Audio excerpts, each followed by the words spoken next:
C'est l'affaire qui pourrait faire vaciller Benyamin Netanyahou, le Premier ministre israélien.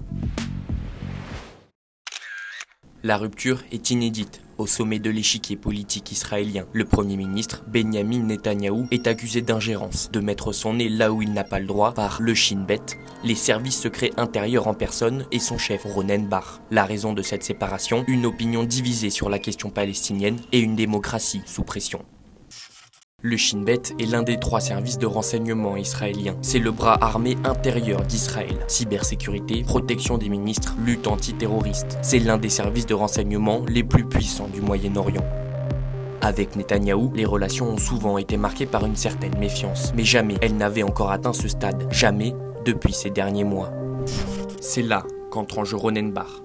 Directeur du Shin Bet depuis 2021, il y est entré en 1993. Après l'attaque du Hamas, le 7 octobre 2023, il assume sa part de responsabilité, mais conteste la version de son Premier ministre. Netanyahou l'accuse d'avoir échoué dans l'exercice de ses fonctions cette nuit-là. Alors, les tensions ne tardent pas à naître, jusqu'à son récent limogeage. Il ne se laisse pas faire en critiquant ouvertement les défaillances du gouvernement.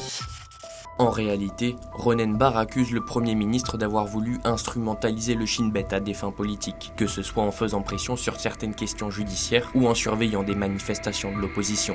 Dans son rapport écrit rendu à la Cour suprême israélienne le 21 avril dernier, le chef du Shin Bet déclare « La vérité, c'est que l'on m'a demandé de transférer des informations concernant les citoyens israéliens qui sont des militants de la contestation. » Devant cette même Cour suprême, Benyamin Netanyahou a de son côté qualifié Ronen Bar de menteur. Mais l'affaire a encore pris une autre tournure le 8 avril dernier lorsque la Cour suprême décide de bloquer temporairement le limogeage de Ronen Bar.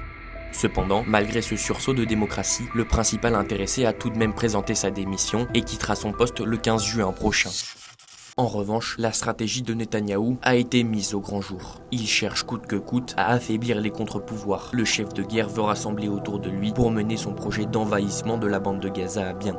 Pour ses soutiens, il ne fait que reprendre la main, dans un moment critique pour la sécurité nationale. Mais une chose est sûre, la guerre politique, au sommet des renseignements israéliens, pourrait bien redessiner l'équilibre institutionnel du pays.